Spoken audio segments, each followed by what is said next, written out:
علماء کو بھی، ادارے کے ذمہ داران کو بھی، فارغ ہونے والے طلباء کو بھی یہ میں باور کرانا چاہتا ہوں۔ آپ نے ابھی دیکھا کہ چند بچوں کے سروں پہ دستار فضیلت، دستار عالمیت، دستار حفظ، دستار قرات یہ رکھی گئی، یہ آپ نے دیکھا نا۔ اور پھر اعلان کیا ہوا کہ یہ فاضل ہو گئے، یہ عالم ہو گئے، یہ حافظ ہو گئے، یہ قاری ہو گئے۔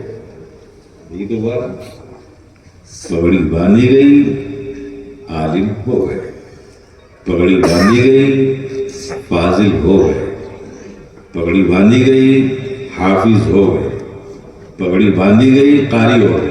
یہی تو مطلب آپ نے سمجھا نا؟ ذرا مجھے بتا دیجئے آپ کہاں لکھا ہے کہ جس کے سر کو دستار باندھ دی جائے وہ حافظ ہو جائے گا؟ دستار کا باندھ دینا یہ فضیلت فاضل ہو جانے کے لیے کی سند نہیں ہے، یہ عالم ہو جانے کی سند نہیں ہے۔ یہ دستار تو باندھی اس لیے جاتی ہے کہ مدرسہ اس بات کا اعلان کرتا ہے کہ یہ وہ طالب علم ہے جس نے عالمیت کے نصاب کی تکمیل کی ہے، یہ وہ بچہ ہے جس نے فضیلت کا جو سلیبس ہے ہمارے مدرسے میں اس کو اس نے پڑھ لیا، اس کی تکمیل کر لی، اس کا اعلان ہے یہ دستار۔ ابھی انہیں فاضل بننا باقی ہے، عالم ہونا باقی ہے، اس لیے کہ کہیں نہیں لکھا ہے کہ دستار باندھنے سے کوئی عالم ہو جائے گا، فاضل بننے سے۔ قرآن نے کیا کہا؟ علماء کی کیا تعریف قرآن نے کی؟ انما یخشی اللہ من عبادہ العلماء۔ علماء کون ہے؟ تو فرماتا علماء وہی ہیں جو رب سے سب سے زیادہ ڈرنے والے ہیں، یہ انہیں اپنی حالت بنانی باقی ہے۔ جب ان کے قلب میں رب کی خشیت تڑپنے لگے گی، مچلنے لگے گی تو یہ عالم ہو جائے گا۔ ابھی تو تکمیل نصاب کیا ہے، عالم بننا میرے بچوں باقی ہے۔ جو تم نے قرآن میں پڑھا، جو تم نے حدیث میں پڑھی، جو تم نے فقہ کتابوں میں پڑھا، جو کچھ پڑھا ویسا اپنی زندگی کو بنانا باقی ہے۔ جب تم بنا لو گے تو تم عالم ہو جاؤ گے، جب تم بن جاؤ گے تو تم فاضل ہو جاؤ گے، جب تم بن جاؤ گے تو تم حافظ۔ اب قرآن تم نے اپنے سینوں میں محفوظ کیا، قرآن سینوں میں محفوظ کیا تو میرے پیارے اللہ کا وعدہ ہے کہ جو قرآن کو پڑھتا ہے اس کو پڑھنے کے لیے میں اسے لیے آسان بنا دیتا ہوں۔ رب کے فضل سے قرآن تمہارے سینوں میں محفوظ ہو گیا۔ اب جو چیز تم نے محفوظ کر لی ہے سینے میں، رب کے فضل سے ہو گئی ہے، میرے پیارے اس محفوظ شدہ چیز سے محبت کر لو۔ اب قرآن سے محبت کرنا تمہاری ذمہ داری ہے۔ تم قرآن سے محبت کرو گے، اپنی وابستگی کو جوڑے رکھو گے تو پھر قرآن تم سے محبت کرنے لگے گا۔ جب قرآن تم سے محبت کرنے لگے گا تو یہ سینہ سے تمہارے کبھی نہیں نکلے گا۔ اور قرآن سے محبت کرنے کا طریقہ کیا ہوگا؟ صرف چومنا یہ محبت کا طریقہ نہیں جو آپ کرتے ہیں۔ قرآن سے محبت کرنے کا مطلب یہ ہے جو قرآن تمہارے سینوں میں محفوظ ہو گیا ہے اسے پڑھتے رہو، جب موقع ملے پڑھو، جب یاد آ جائے پڑھو، صبح اٹھو تو پڑھ لو، سونے سے پہلے پڑھ لو، اس قدر قرآن کا ورد کرو، اس قدر قرآن کی تلاوت کرو کہ قرآن کے عاشق بن جاؤ۔ میرے پیارے جب یہ تمہاری کیفیت ہوگی تو قرآن بھی تم سے محبت کرنے لگے گا۔ یاد کر لینا ایک کام تھا، دستار اس کی ہو گئی، اب اسے محفوظ رکھنا ہمیشہ یہ اہم ذمہ داری ہے۔ اس لیے حافظ تو تم یاد کر کے ہو گئے، حفظ کر لیا، اسے حافظ کہتے ہیں، لیکن ابھی تم قرآن کے حافظ اس وقت تک مکمل نہیں ہو سکتے جب تک تم اس کی مکمل حفاظت کا انتظام نہ کرو۔ اس کے لیے ضروری ہے کہ اس کی تلاوت صبح و شام کرو، جب صبح شام کرو گے تو قرآن تمہارے سینوں میں محفوظ رہے گا. تو ہمیشہ اپنے بچوں کو ہمیں آگے کا پروگرام دینا چاہیے. تو غلطی ہم یہی کر رہے ہیں, دستار باندھ دیا, فاضل ہو گئے, اب ان کو آگے کا پروگرام ہی نہیں معلوم. تو نتیجہ آپ کے سامنے, ہمارے سامنے. آج انتشار دیکھیے کس قدر ہے. صرف علم کافی نہیں ہے, علم کے لیے ضروری ہے کہ وہ علم نافع ہو, وہ نفع دینے والا علم ہو. تو جو علم آپ نے حاصل کیا اس کا اثر تمہاری ذات پر نہیں ہے, اس نے جب تم کو ہی فائدہ نہیں دیا تو تمہارے علم سے پھر دوسروں کو کیا فائدہ ہو. اس لیے میرے عزیز بچوں, تم نے نصاب کی تکمیل کی ہے, اب تمہیں عالم بن کر دکھانا, تمہیں فاضل بن کر دکھانا, تمہیں قرآن کا عاشق بن کر دکھانا. تم آج حافظ ہوئے ہو, کل عاشق بن کے دیکھو. تو یہ ذمہ داریاں بھی تمہاری باقی ہیں. اور میرے پیارے, یہ بڑے اعجاز کی بات ہے کہ آپ کے تعاون سے یہ ادارہ چلتا ہے. آپ کا مال یہاں صرف ہوا اور اس سے یہ حفاظ نکلے, یہ قرآن نکلے, یہ علماء نکلے, یہ فضیلت کی دستار لے کر ہی بچے نکلے. میرے پیارے, اوپر کی بات چھوڑ میں نیچے سے شروع کرتا ہوں. یہ حافظ ہے نا, یہ حافظ ابھی دیکھا آپ نے نا, فرشتے حشر کے میدان میں سب کو پیش خدا کریں گے, لائیں گے. یہ فلاں ہے, یہ فلاں ہے, یہ فلاں ہے. رب کی طرف سے حکم جاری ہوگا, اس کے اعمال خراب ہیں, اعمال نامے پیش کی جائیں گے. اسے جہنم میں ڈالو, اسے جنت میں ڈالو, اسے یہ دو, اسے یہ دو. رب اپنی مرضی کا مالک ہے, فیصلے کرے گا. ایک حافظ کو بھی لایا جائے گا, مولا یہ حافظ ہے, جنت میں ڈالو. وہ موقع جنت میں بھیج دو. جیسے فرشتے سے جنت کی طرف لے کے جائیں کارو کو, اسے لاؤ ادھر, وہ حافظ لایا جائے گا. اکیلا جا رہا ہے جنت میں, اکیلا جائے گا جنت میں. جا ڈھونڈ اس حشر کے میدان میں ان لوگوں کو ڈھونڈ جن کے تعاون سے, جن کے مدد سے سبحان اللہ, تو حافظ بنا ہے. ان سب ایک ایک کو ڈھونڈ, انہیں اپنے ساتھ لے, پھر جنت میں جا.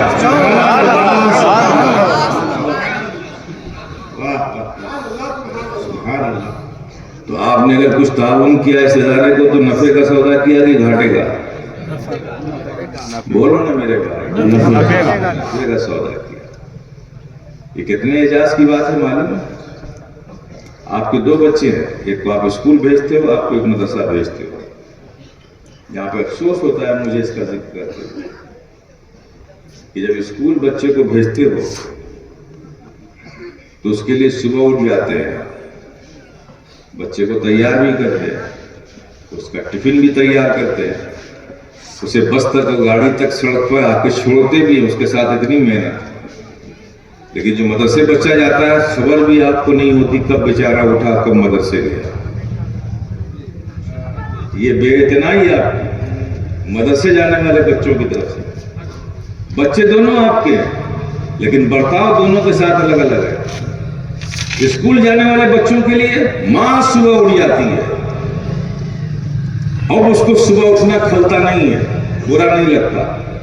ڈریس پہنائے گی, ٹفن بنائے گی, یونیفارم پہنائے گی, گاڑی تک بس تک چھوڑنے بھی جائے گی, یہ ساری تکلیفیں اٹھائے گی. پیرنٹس میٹنگ ہوگی اسکول میں تو ماں باپ دونوں پہنچ جائیں گے, حاضر ہو جائیں گے, بالکل الرٹ ہے اس بچے کے لیے جو اسکول جاتا ہے. لیکن انصاف سے بتاؤ, کیا جو مدرسے میں بچہ آتا ہے اس کے لیے بھی اتنا الرٹ ہیں آپ, اتنا کانشیس ہیں آپ, اتنی فکر ہے آپ کو؟ آپ کو تو خبر بھی نہیں کہ کب گیا اور کب آیا, کب آیا. لیکن میں آپ کو آج واضح کر دیتا ہوں میرے پیارے, ان دونوں بچوں میں فرق کیا ہے. وہ بچہ جو اسکول جاتا ہے اس کے لیے آپ اتنا کانشیس کیوں ہیں, اتنا الرٹ کیوں ہیں, اتنا آپ سنسیئر کیوں ہیں؟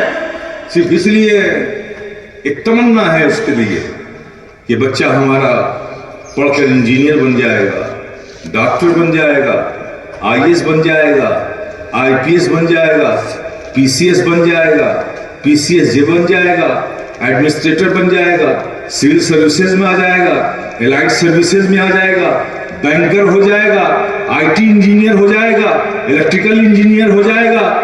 یہ ساری تمنائیں ہیں آپ کی، اس لیے آپ اتنا سیریس ہیں اس کے لیے. یہی ہے نا؟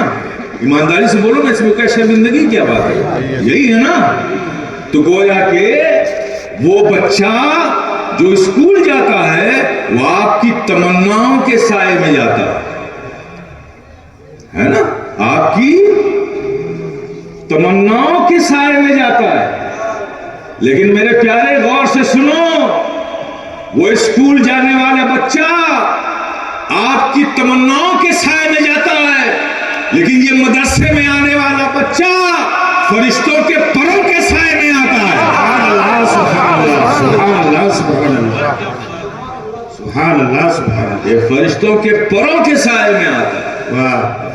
تو کتنے خوش نصیب ہیں وہ گھر والے، کتنے خوش نصیب ہیں وہ محلے والے جس محلے میں کوئی حافظ قرآن رہتا ہے، کیونکہ اس کے صدقے میں اس محلے میں فرشتوں کا آنا جانا ہو جاتا ہے. انہیں نادار نہ سمجھنا، ایسی سمجھنے کی بھول بھی نہ کرنا. اگر ایسا سمجھو گے تو میں بہت خوب اچھی طرح سے سمجھا دوں گا. تھوڑی سی ایک سمجھ تو دے ہی دیتا ہوں. بڑا کمانڈ ہے تمہیں ایک جج کے لیے کہ ہمارا بیٹا جج، بڑی تمنا ہے جسٹس بنے، ہائی کورٹ کا، سپریم کورٹ کا چیف جسٹس بنے. یہ ہر ماں باپ کی تمنا اچھی بات ہے، تمنا ہونا چاہیے، میں اس کا انکار نہیں کرتا. لیکن اس کو آپ سمجھتے ہو کہ یہ بڑے اعجاز کی چیز ہے، اس سے اوپر کچھ ہے ہی نہیں. میں اس سمجھ سے انکار کرتا ہوں. بنانا چاہیے بچے کو، جسٹس بناؤ، انجینئر بناؤ، سب بناؤ، لیکن یہ اعجاز اس سے اوپر کچھ نہیں، اس سے اوپر کچھ نہیں. اس سمجھ کو میں مانتا نہیں ہوں اور نہ مان سکتا ہوں، نہ آپ بھی مانیں گے. اگر آپ سمجھتے ہو کہ جسٹس اپنے بیٹے کو بنا لینا سب سے بڑی کامیابی، تو ٹھیک ہے، چلو اس کا فیصلہ کر لیتے ہیں کہ کامیاب کون سا بچہ ہے آپ کا. وہ بچہ جو مدرسے میں آیا وہ کامیاب ہے، یا وہ بچہ وہ اسکول میں پڑھ کے جسٹس بنا وہ کامیاب ہے؟ جو مدرسے میں پڑھ کے حافظ قرآن بنا وہ کامیاب ہے، یا اسکول میں پڑھ کے جسٹس بنا ہائی کورٹ کا، چیف کورٹ کا، وہ کامیاب ہے؟ اس کا فیصلہ کرنا ہے. آؤ، نہ ادھر نہ ادھر، چلو خدا کے گھر. لے آؤ تم اپنے جسٹس کو، اپنے بیٹے جسٹس کو. یہ ادارہ لے کر آ جائے گا اپنے حافظ قرآن کو. جب لے آؤ گے نا تو دیکھو گے وہاں کہ یہ حافظ قرآن اس جسٹس سے آگے کھڑا ہوگا، جسٹس اس کے پیچھے کھڑا ہوگا. وہ جسٹس جس کے بغیر حکم کے نہ کورٹ میں کوئی آ سکتا ہے، نہ کورٹ سے کوئی باہر جا سکتا ہے. اگر ایسا کسی نے کیا تو کنٹم آف کورٹ ہے، اس کے پروٹوکول کے اگینسٹ ہے یہ بات، وہ اس کو پنش کر سکتا ہے. کورٹ میں آنا ہے، اٹھنا ہے یا بیٹھنا ہے، اس جسٹس کی اجازت کے بغیر نہ کوئی اٹھ سکتا ہے، نہ کوئی بیٹھ سکتا ہے، نہ کوئی اندر آ سکتا ہے، نہ کوئی باہر جا سکتا ہے. ایسا جسٹس جب آیا خدا کے گھر میں، اور ادھر سے آیا حافظ قرآن خدا کے گھر میں، تو دیکھنے والی آنکھوں نے، آپ کی ہماری سب نے یہی دیکھا کہ وہ حافظ قرآن مصلی پہ کھڑا ہے، پیچھے جسٹس کھڑا ہے. جب تک وہ اللہ اکبر نہیں کہہ رہا ہے، جسٹس بھی چپ چاپ کھڑا انتظار کر رہا ہے. وہ کہے گا جب اللہ اکبر تبھی پیچھے جسٹس کہے گا اللہ اکبر. وہ جائے گا رکوع میں تبھی جسٹس جائے گا، وہ سجدے میں جائے گا تبھی جسٹس جائے گا، تبھی جسٹس جائے گا. اور جب سجدے میں جائے گا امام وہ حافظ قرآن، اور پیچھے اس کے کھڑا جسٹس بھی جائے گا سجدے میں، تو تم کھلی آنکھوں سے دیکھ سکتے ہو کہ حافظ قرآن کا قدم ہوگا اور اس جسٹس کا سر ہوگا. سبحان اللہ، سبحان اللہ. یہ ہے قرآن کا اعجاز. سبحان اللہ، سبحان اللہ. یہ ہے قرآن کا اعجاز، کھلی آنکھوں سے تم دیکھ سکتے ہو. تو میرے پیارے، یہ بڑے اعجاز کی بات ہے کہ ایسے مدرسے آپ نے قائم کر رکھے ہیں جس سے حافظ قرآن نکلتے ہیں. اللہ پاک آپ لوگوں کی خدمتوں کو قبول فرمائے اور اس ادارے کو سلامت رکھے.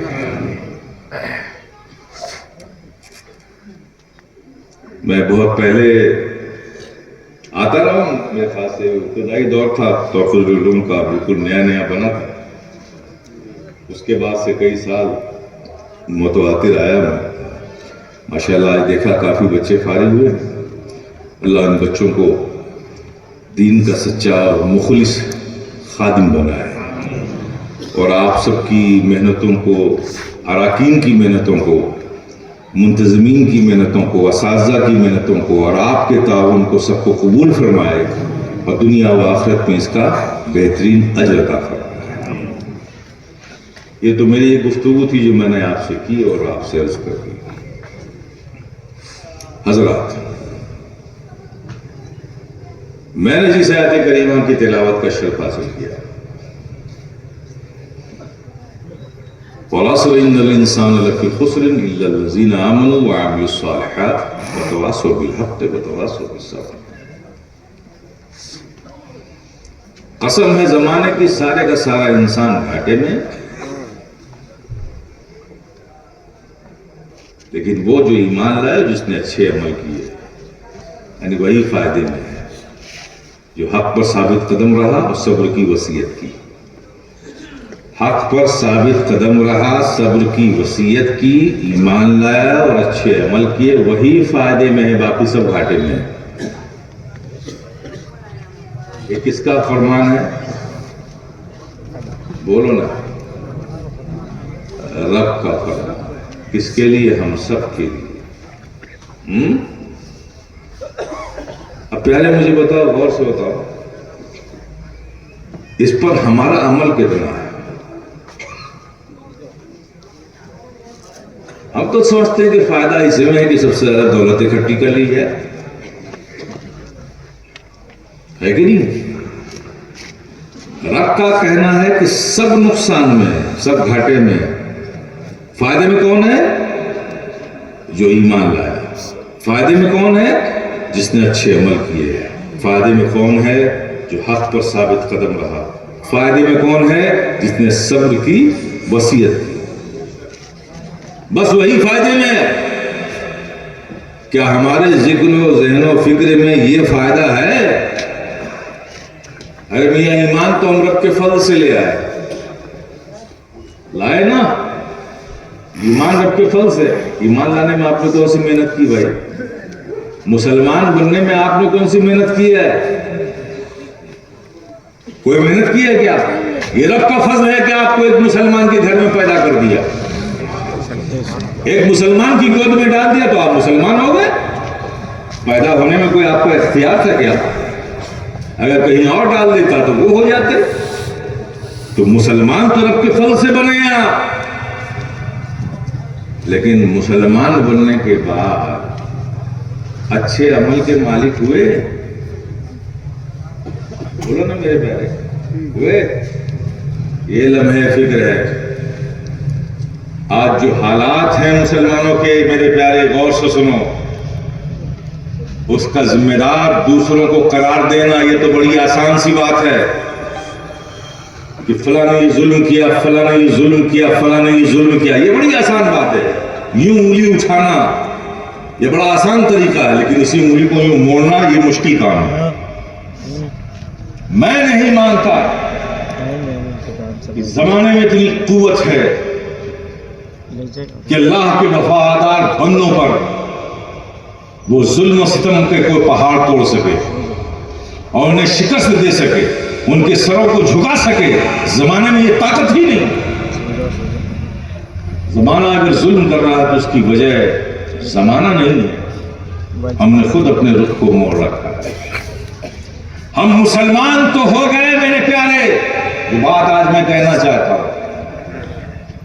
مسلمان تو ہو گئے، رب کے فضل سے ہو گئے، لیکن انصاف سے بولو، کیا مومن بھی ہوئے؟ مومن ہوئے کیا؟ نہیں ہوئے. لیکن میرے پیارے تاریخ گواہ ہے کہ جو مومن تھے ان کے لیے آسمانوں سے مددیں اتری ہیں. جو مومن تھے ان کے لیے نصرت اور مدد آسمانوں سے فرشتوں کے ذریعے اتاری گئی ہے. آج ہم صرف مسلمان ہیں، ہم نے اپنے آپ کو مومن بنانے کی کوشش نہیں کی. اب ایک مسلمان اور مومن میں فرق کیا ہے؟ مسلمان آپ رب کے فضل سے بنے صاحب ایمان ہوئے، بڑی قیمتی چیز رب نے اپنے فضل سے ادا کر دی. اب جو ایمان سب سے قیمتی چیز ہے، آپ نے اس کے تقاضے کو پورا کیا کیا؟ جو ایمان کی ریکوائرمنٹ ہے اسے پورا کیا کیا؟ اگر اسے پورا کر لیتے تو مومن ہو جاتے. تو مسلمان تو آپ ہوئے، مسلمان تو آپ ہیں، مسلمان انشاءاللہ آپ رہیں گے، لیکن سوال یہ کہ کیا ہم مومن بنے؟ یاد کرو میرے پیارے، تاریخ گواہ ہے، وہ مومن تھے. بدر کے میدان میں تپتے ریگستان میں رمضان کے مہینے میں روزہ رکھ کر کھانے کے لیے ان کے پاس آپ کی طرح افطار بھی نہیں تھی. آج تو افطار میں خدا جانے کب تک کھانے کا موڈ ہوتا کہ کھاتے ہی رہتے ہیں، جماعت چھوٹ جاتی. ایسی سہولتیں بھی نہیں تھی، کھجور اور چند گھونٹ پانی کے علاوہ ان کے پاس افطار بھی نہیں تھا. بدر کا تپتا ہوا ریگستان تھا، پہاڑیاں تھیں اور صرف 313 تھے. سامنے ہزاروں کفار تھے. دنیا تماشا دیکھ رہی تھی. مور قلم اٹھا کر لکھنے کے لیے تیار تھا کہ آج یہ اسلام جو بدر کے میدان میں جمع ہو گیا ہے پیغمبر اسلام کی صدارت و سرپرستی میں، تو آج اسلام بھی ختم ہو جائے گا، پیغمبر اسلام بھی ختم ہو جائیں گے. اچھا ہے، چلو یہ دنیا سے اسلام کا نام و نشان مٹ جائے گا.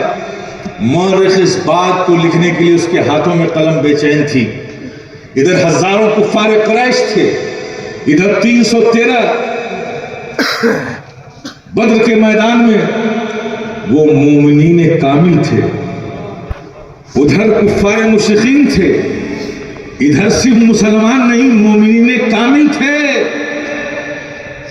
حال یہ تھا میرے پیارے کہ ان کے پاس لیٹسٹ ویپنز تھے جو اس زمانے کے تھے. تلواریں بھی تھی، نیزے بھی تھے، بختر بھی تھے، ساری کشتیاں، خول بھی پہنے ہوئے تھے، گھوڑے بھی تھے، اونٹ بھی تھے، کھانے پینے کے سارے سامان وافر مقدار میں تھے، سب کچھ ان کے پاس تھے.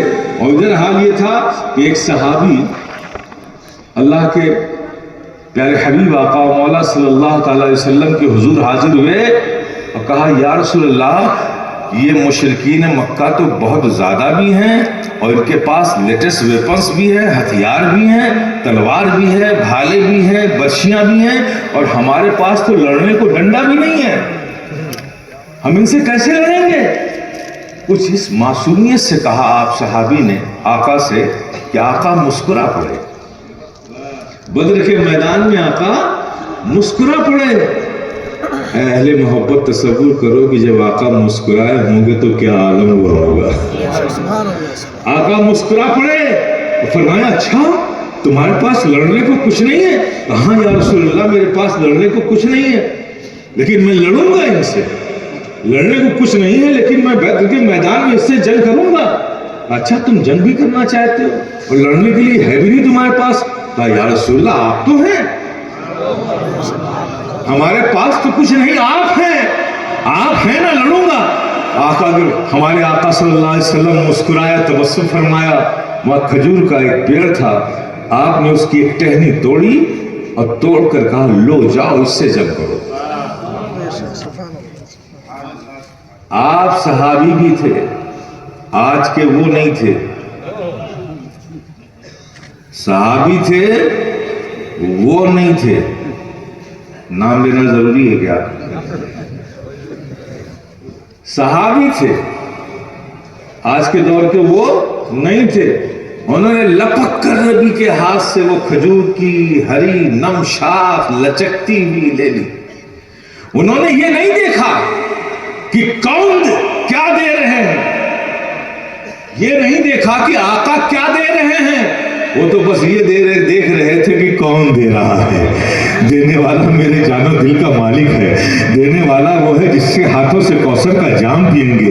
دینے والا وہ ہے جس کے صدقے میں ہمیں جنت ملے گی, جس کی شفاعت سے ہم جنت میں جائیں گے. انہوں نے یہ نہیں دیکھا کہ نبی کیا دے رہے ہیں, انہوں نے بس یہ دیکھا کہ کون دے رہا ہے. وہ کھجور کی ہری نم شاخ ہاتھوں میں لے کر میدان جنگ میں کود پڑتے ہیں. ادھر سے ایک کافر بڑھتا ہے, تلوار چمکاتا ہوا آگے بڑھتا ہے. اس نے کہا کہ یہ تو لقمہ بڑا نرم ہے, یہ کھجور کی شاخ لے کر لڑنے کے لیے آیا ہے, چلو ایک ہی وار میں اس کا کام تمام کر دیتے ہیں. ادھر سے وہ تلوار لے کر بڑھتا ہے, ادھر سے آپ نبی کی دی ہوئی کھجور کی نم شاخ لے کر بڑھتے ہیں. ادھر رحمت الہیہ مسکرا اٹھتی ہے, ارے بڑھا دے میرے محبوب کی دی ہوئی کھجور کی شاخ کو بڑھا دے. ادھر سے وہ شاخ بڑھاتے ہیں, ادھر سے وہ تلوار بڑھاتا ہے. تاریخ گواہ ہے کہ جب یہ دونوں آپس میں ٹکراتے ہیں تو وہ کھجور کی شاخ نہیں, آپ صحابی کے ہاتھوں میں تلوار بن جاتے ہیں. سبحان اللہ, سبحان اللہ. تکبیر, نعرہ رسالت, حضور قائد ملت, جشن دستار فضیلت, سرکار غریب نواز کانفرنس, نعرہ تکبیر, نعرہ رسالت. سبحان اللہ, سبحان اللہ. یہ تلوار بنی کیسے؟ اس لیے کہ وہ صرف مسلمان نہیں تھے, وہ مومن کامل تھے. مومن کامل تھے. اور حال آگے کا کیا ہے معلوم ہے؟ مورد کی قلم ہاتھوں سے چھوٹ کر گر گئی. جب جنگ کو پلٹتے ہوئے دیکھا کہ 313 فاتح بن گئے, ہزاروں کفار قریش مغلوب ہو گئے, شکست کھا کر بھاگنے لگے, آسمانوں سے فرشتے اتر پڑے. کہا آیا تھا, فرشتے کہنے لگے آیا تھا اسلام کو مٹانے کے لیے, میرے آقا کو ختم کرنے کے لیے, بھاگ کہا رہا ہے. تو بدر کے وہ اسلام کے غازی ان کے پیچھے دوڑے ان کو پکڑنے کے لیے, اور فرشتوں نے جا کے ان کو پہلے ہی سے پکڑ لیا اور پکڑ کے سب کے ہاتھ پیچھے باندھ دیا. جب مومنین یہ پہنچے ان کے قریب, ان کو پکڑا تو دیکھا کہ ان کے ہاتھ پہلے ہی سے بندھے ہوئے ہیں. ان کے ہاتھ پہلے ہی سے بندھے ہوئے ہیں. یہ سب گئے پکڑ کے لے آئے. تو یہ نصرت رب کی جانب سے اتری ان کے لیے, یہ مدد آئی. کیوں؟ اس لیے کہ وہ صرف مسلمان نہیں تھے. مسلمان بننے کے بعد انہوں نے اپنے آپ کو رب کی بندگی کے لیے اور اپنے آقا کی وفاداری کے لیے وقف کر دیا. انہوں نے زندگی میں کچھ اور نہیں سوچا تو سب سے پہلے یہ سوچا کہ ہمارے کس عمل سے ہمارا رب راضی ہوگا, کس عمل سے ہمارا رب ناراض ہوگا, ہماری کس بات سے ہمارے آقا خوش ہوں گے اور کس بات سے ہمارے آقا کو تکلیف ہوگی. جب یہ ایک مسلمان یہ سوچنا شروع کر دیتا ہے اور اس پر عمل کرنا شروع کر دیتا ہے, تب وہ مومن کی راہ اختیار کر لیتا ہے. سبحان اللہ, سبحان اللہ. اور جیسے جیسے یہ خیال اس کے ہر عمل میں پیدا ہونے لگتا ہے, ہر کام میں اللہ کی رضا پہلے سوچتا ہے, ہر کام میں اللہ کے پیارے حبیب آقا و مولا کی اطاعت کا خیال پہلے آنے لگتا ہے, اسی طرح سے وہ ایمان کے کمال درجے پر پہنچنے لگتا ہے. میرے پیارے, جب وہ مومن ہو جاتا ہے تو پھر اس کے لیے بھی مدد اترتی ہے, نصرت اترتی ہے. 313 ہزاروں پر غالب ہو گئے. یہ تو صحابہ کی مقدس جماعت کی بات ہے. میں آئیے تاریخ کے پنوں کو پلٹتا ہوں. جب کرسچینٹی اور اسلام کی ایک جنگ ہو رہی تھی, روم کے امپائرز نے یہ قسم کھائی تھی کہ اسلام کو صفحہ ہستی سے مٹا دیں گے. پوری کرسچینٹی متحد ہو گئی تھی روم کے امپائر کی سرپرستی میں, اور ایک بڑا جنب غفیر فوج کا تیار کیا گیا. سارے عیسائی متحد ہو گئے کہ اسلام کو روئے زمین سے مٹانا ہے. زبردست جنگ ہوئی. کچھ لوگ مسلمان قیدی بنا لیے گئے. ان کی تعداد صرف 500 تھی. پھر تصور ہوا کہ ان کو رکھا کہاں جائے, چونکہ خلافت عثمانیہ کا زمانہ بیزنٹائن تک ان کی حکومت، اٹلی کے قریب حکومت، اور اٹلی سے لگا ہوا پورا یورپ کا ان کو اگر رکھو گے تو مسلمانوں میں جذبہ اخوت اس قدر ہے، اپنے بھائی سے محبت اس قدر ہے، اگر قریب رکھو گے تو یہ مسلمان جان پر کھیل کر بھی ان کو چھڑا لے جائے گا. تو ان کو ایسی جگہ رکھو کہ وہاں تک مسلمان کا پہنچنا ہی ناممکن ہو جائے. تو انہوں نے اس کے لیے اسپین کی زمین چنی. یورپ میں سب سے پیچھے اسپین ہے، سمندر کے کنارے اسپین ہے. کہا ان کو لے جا کے وہاں رکھو. اب اسپین تک پہنچنے کے لیے جرمنی کو بھی رواننا ہوگا، اسپین تک پہنچنے کے لیے فرانس کو بھی رواننا ہوگا، اسپین تک پہنچنے کے لیے ایمسٹرڈم کو بھی رواننا ہوگا، اسپین تک پہنچنے کے لیے بیلجیم کو بھی رواننا ہوگا، اسپین تک پہنچنے کے لیے اٹلی کو بھی رواننا ہوگا، اسپین تک پہنچنے کے لیے ہنگری کو بھی رواننا ہوگا. تو وہاں تک مسلمان نہیں پہنچ سکتا، اسپین میں رکھو. یہ 500 قیدی مسلمان جو اللہ کی رضا کے لیے اللہ کی راہ میں جنگ کرنے نکلے تھے، وہ صرف مسلمان نہیں تھے، وہ مومن تھے. وہ مومن تھے. اسپین کی زمین پر جب وہ اتارے گئے تو ان کی حالت کیا تھی؟ ہاتھوں میں ہتکڑیاں تھیں، پیروں میں بیڑیاں تھیں، اور شاہراہ پہ انہیں اتارا گیا تاکہ سارا مجمع دیکھے اور یہ ذلیل و رسوا ہو. ارے قربان جاؤ، اللہ کی راہ میں نکلنے والے، رضائے مولا کے لیے جینے والے، ان کو تم ذلیل کرو گے؟ پورا اسپین امڑ آیا دیکھنے کے لیے کہ آخر وہ مسلمان قوم کیسی ہے، وہ کون سی قوم ہے جس نے روم کے امپائر کے دلوں میں دہشت پیدا کر دی ہے. یہ خوخار اور رومینس ان سے ڈرنے لگے ہیں. پورا یورپ جس کے مقابلے میں متحد ہو گیا ہے، وہ مسلمان قوم کیسی ہے دیکھنے کے لیے شاہراہ پر 2 صفوں میں کھڑی ہو گئی. دیکھنے والوں نے اس طرح سے دیکھا، لیکن ہم جیسے انہوں نے الگ انداز پر دیکھا. ہم نے دیکھا کہ مولا تیرا کرم والا، تیرا کرم عظیم ہے، تیرا فضل عظیم ہے جو تیری راہوں میں نکلتا ہے، تیری رضا کے لیے نکلتا ہے. اجنبی ملک ہے، اجنبی لوگ ہیں، واقفیت بھی نہیں ہے، اجنبیت ہے، لیکن مولا تو اپنے ان مجاہدین کے استقبال کے لیے شہر کو 2 صف میں کھڑا کر دیتا ہے تاکہ میرے مجاہدین جائیں تو پورا شہر کھڑا ہو کر ان کا استقبال کرے. اسپین میں سڑک کے دونوں کنارے سارے اسپینش کھڑے تھے اور حیرت سے ان مسلمانوں کو دیکھ رہے تھے جن کے پیروں میں بیڑیاں تھیں، ہاتھوں میں ہتکڑیاں تھیں. دیکھا تو حیرت زدہ ہو گئے کہ اجنبی ملک ہے، ہاتھوں میں بیڑیاں ہتکڑیاں ہیں، پیروں میں بیڑیاں ہیں، لیکن ان کے چہرے پہ کوئی افسردگی نہیں ہے، کوئی گھبراہٹ نہیں ہے، کوئی غم نہیں ہے، پیشانی پہ کوئی سلوٹیں نہیں ہے، آنکھوں میں کوئی خوف نہیں ہے، لبوں پہ کوئی رنجیدگی نہیں ہے. یہ تو بڑے بشاش نظر آ رہے، بڑی بے فکری سے مستانہ وار چلے جا رہے. یہ قوم ہے کیسی؟ قید کر کے لائی گئی ہے، ہاتھوں میں ہتکڑی ڈالی گئی ہے، پیروں میں بیڑیاں بھی ہے، اجنبی ملک بھی ہے، ہم لوگ ان کے دشمن ہیں، لیکن اس کے چہرے پر کوئی بل نہیں ہے، پیشانی پر کوئی بھی شکوے کا کوئی آثار نہیں ہے. یہ تو مست الست چلی جا رہی ہے. حیرت میں پڑ گئے. جیل میں ڈالا گیا. اب جو جیلر تھا اس سے لوگوں نے کہا کہ بھائی آپ نے ہمیں جیل میں ڈال دیا ہے، میں آپ سے ایک گزارش کرنا چاہتا ہوں. بلکہ اس نے کہا کہ آپ کو کچھ چاہیے؟ کہا میں آپ سے کسی چیز کا مطالبہ نہیں کرتا، بس ایک ہی چیز ہے کہ میرے لیے کچھ پانی کا انتظام کر دیے تاکہ ہم لوگ وضو کر لیں اور نماز پڑھ لیں. اگر آپ ایسا نہیں کر سکتے تو پھر بھی ہمارے پاس آپشن ہے، ہم مٹی سے تیمم کر کے نماز پڑھ لیں گے، آپ ہمیں نماز سے نہیں روک سکتے، لیکن اگر وہ پانی دے دیں تو آپ کا شکریہ. وہ جیلر حیرت میں تھکے ماندے پیدل چلا کے ان کو لایا. یہ پانی پینے کے لیے نہیں مانگ رہے ہیں، عبادت کے لیے وضو کرنے کے لیے مانگ رہے ہیں. حیرت زدہ ہو گیا. کہا ٹھیک ہے میں پانی کا انتظام کرتا ہوں. پانی کا انتظام کیا، سارے لوگوں نے وضو کیا. ایک آدمی آگے بڑھا. ان کے لیے تو ان کو پتہ ہی نہیں کہ امام کیا ہوتا ہے، مقتدی کیا ہوتا ہے. وہ جیلر دیکھ رہا تھا. ان میں سے ایک آدمی آگے بڑھا.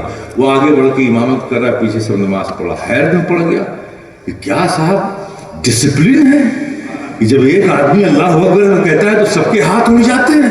جب وہ جھکتا ہے تو سب جھک جاتے ہیں، جب وہ سجدے میں جاتا ہے تو سب ایک ساتھ سجدے میں جاتے ہیں۔ اس قید کی حالت میں بھی ہاتھوں میں ہتکڑی لگی ہوئی بھی آزاد نہیں کیے گئے، پیروں میں بیڑیاں ابھی رہائی نہیں ملی ہے، اس کے باوجود اتنا ڈسپلن ہے کہ جو ایک آدمی ان کا جرنیل کہہ رہا ہے وہ سب اس کے پیچھے گئے ہیں۔ جیلر حیرت زدہ ہوتا گیا، نماز ختم ہوئی، دعا کے لیے لوگوں نے ہاتھ اٹھایا، وہ کھڑا رہا، پھر پوچھا کہ آپ کھڑے ہیں؟ کہاں میں دیکھ رہا تھا یہ آپ کیا کر رہے تھے؟ کیا کر رہے تھے؟ کیا آپ پریکٹس کر رہے تھے؟ فوجی پریکٹس کر رہے تھے کیا؟ کہا ہم پریکٹس نہیں کر رہے تھے، ہم اپنے رب کی سروس کر رہے تھے۔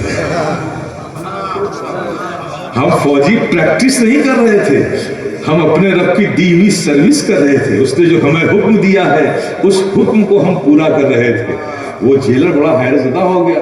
اب جیلر کے دل میں ایک سافٹ کارنر پیدا ہو گیا کہ یہ قوم کچھ عجیب ہے، الگ ہے، دیکھنا پڑے گا اس کو۔ اب وہ ہر نماز کے وقت جا کے کھڑا ہو کے خاموشی سے دیکھتا رہا۔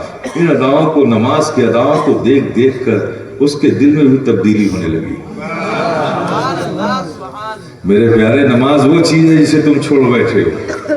اسپین کی تاریخ گواہ ہے، تاریخ پڑھو۔ صرف ان کے نماز کو دیکھ دیکھ کر اس جیلر کے دل کی حالت بدلنے لگی۔ اس نے کہا میں پچھلے 1 ماہ سے آپ کی صبح و شام دیکھ رہا ہوں، یہ 5 ٹائمز پریئرز جو ہے آپ کا، آپ پیاسے ہو، آپ بھوکے ہو، آپ نے کبھی یہ مطالبہ نہیں کیا کہ آپ نے پانی کیوں نہیں دیا، آپ نے کھانا کیوں نہیں دیا، لیکن جب آپ کے پریئرز کا ٹائم ہوتا ہے آپ سب کھڑے ہو کے پریئرز کرتے ہو۔ یہ رب سے جو کمٹمنٹ ہے آپ کا، جو وفاداری ہے، جو بندگی ہے، جذبہ بندگی ہے، یہ ہم نے دنیا کی کسی قوم میں نہیں دیکھی جو آپ میں دیکھی ہے۔ رب کی بارگاہ میں جھکنے کا یہ ذوق، یہ شوق اور اپنی ذمہ داری کا یہ احساس، رب کے حکم پر عمل کرنے کا یہ جذبہ، یہ کسی قوم میں نہیں دیکھا ہے۔ میں اس سے بہت امپریس ہوا۔ مجھے آپ ایک بتائیے، مجھے آپ جیسا بننے کے لیے مجھے کیا کرنا پڑے گا؟ آپ جیسا بننے کے لیے مجھے کیا کرنا پڑے گا؟ کہ اگر آپ دل سے بننا چاہتے ہو ہم جیسا، ہم تو آپ کے قیدی ہیں، کوئی زور زبردستی تو ہے نہیں۔ آپ اگر یہ کہتے ہو کہ آپ جیسا کیسا بننا ہے تو آپ جیسا بننا ہے تو کچھ نہیں کرنا ہے، کچھ نہیں کرنا ہے، کوئی گفٹ نہیں دینا ہے، کوئی تحفے تحائف نہیں بھیجنا ہے، بس آئیے صدق دل سے ہاتھ سے ہاتھ ملاتے ہیں، اور میں جو پڑھتا ہوں آپ پڑھتے جائیے۔ کیا پڑھنا؟ کہا پڑھیے لا الہ الا اللہ محمد رسول اللہ۔ کہا بس ہم آپ جیسے ہو گئے؟ کہاں ہو گئے؟ ترجمہ یہی ہے کہ اللہ کے سوا کوئی معبود نہیں، اور ہم گواہی دیتے ہیں کہ محمد صلی اللہ تعالیٰ علیہ وسلم اللہ کے رسول ہے۔ کہا آپ نے اسے مان لیا صدق دل سے؟ کہا ہاں مان لیا ہم نے۔ کہا تو پھر ہو گئے مسلمان آپ میرے بھائی ہو گئے، اب آپ آئیے میرے ساتھ۔ اب جیلر بھی 5 وقت کی نماز پڑھنے لگا۔ اب جیلر باہر نکلا، اس نے کچھ لوگوں سے چرچا کیا کہ بھائی یہ عجیب قوم ہے، اس کو شکست دینا ناممکن ہے، تم لوگ بلا وجہ کے خواب بن رہے ہو، اب تو مسلمان ہو گئے نا۔ بولنے لگا، کہا کہ تم خالی ان کی پریئر دیکھ لو، ان کے پریئر میں ان کے ڈسپلن دیکھ لو، ہم فوجوں کو تربیت دیتے ہیں اس ڈسپلن کی، اور یہ روز 5 ٹائم وہ ڈسپلن کرتے ہیں، اسے دیکھ لو۔ اب فوج، اس جیلر نے لوگوں کو دعوت دینا شروع کیا۔ اب جیلر لوگ آنے لگے، وہ سب دیکھنے لگے، آہستہ آہستہ آہستہ آہستہ سب کے سب مسلمان ہونے لگے۔ میرے پیارے، تاریخ گواہ ہے، ایک وہ وقت آیا، وہ اسپین جو کرسچن کنٹری تھی، اس اسپین میں پورا اسپین کے ہر گھر سے لا الہ الا اللہ محمد رسول اللہ کی صدا بلند ہوئی۔ پورا اسپین مسلمان ہو گیا۔ سبحان اللہ۔ یہ کریکٹر صرف ایک مسلمان کا نہیں تھا، یہ کریکٹر ایک مومن کا تھا، ایک مومن کا تھا۔ جب تک آپ نے مسلمان ہونے کی حیثیت سے، ایک دین کے حوالے سے جو دی گئی ذمہ داریاں ہیں، اسے آپ نے اپنی زندگی میں قائم رکھا، آپ سرخرو ہوتے رہے، آپ کامیاب رہے، رب کی نصرت و اعانت اور مدد آپ کی جانب اتاری جاتی رہی، لیکن جب آپ مسلمان ہونے کے باوجود بھی آپ اپنا کمٹمنٹ پورا نہیں کرتے ہیں میرے پیارے، تو پھر کس مدد کے انتظار میں بیٹھے ہوئے ہیں؟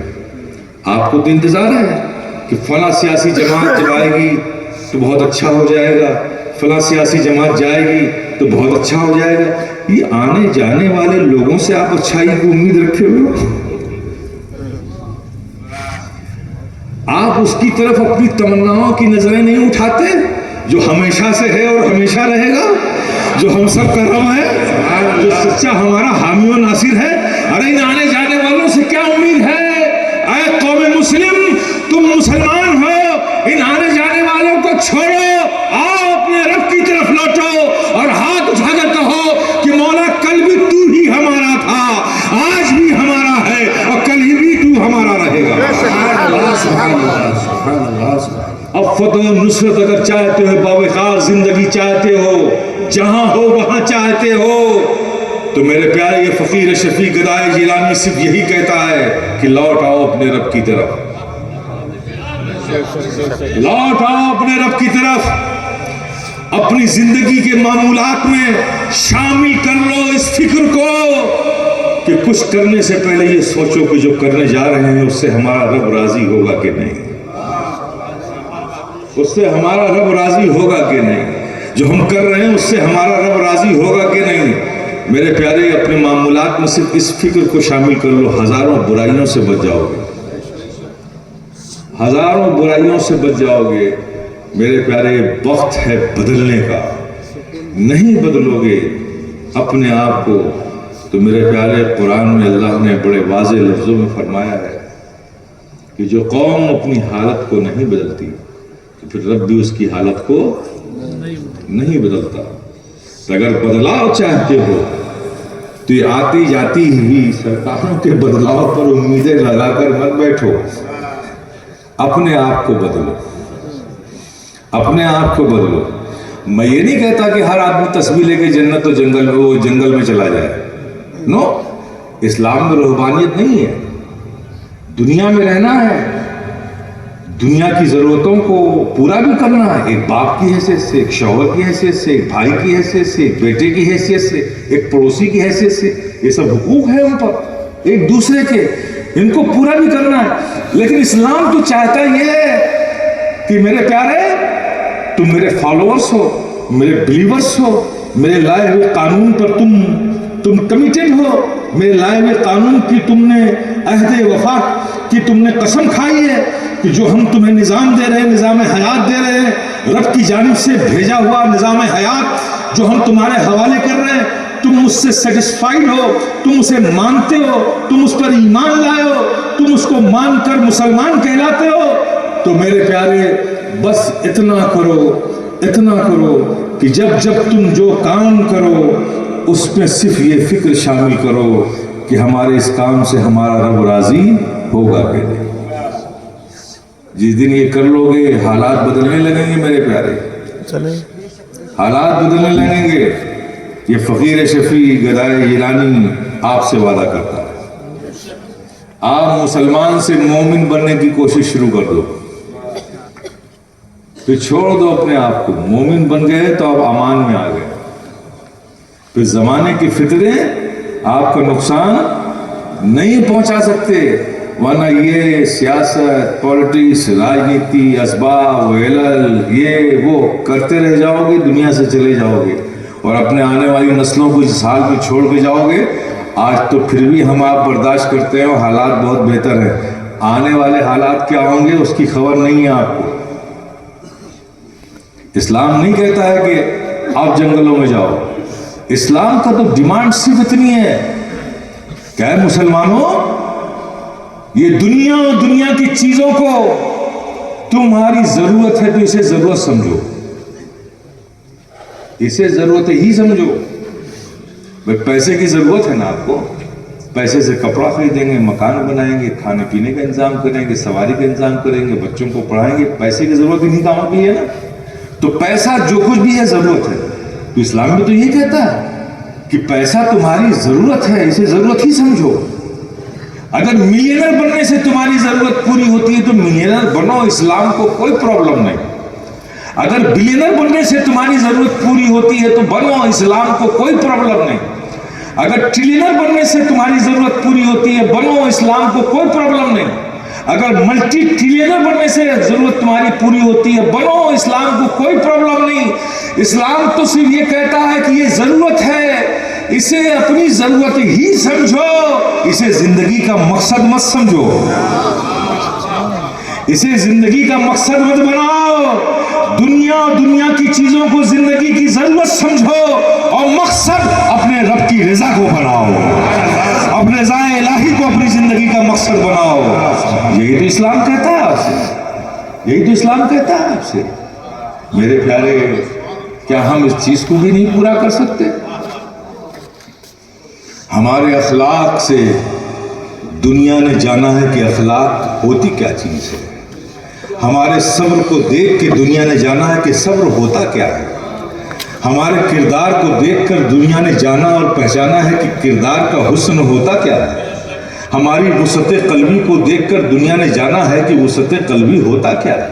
ہمارے عفو و درگزر کو دیکھ کر لوگوں نے جانا اور مانا ہے کہ عفو و درگزر ہوتا کیا ہے.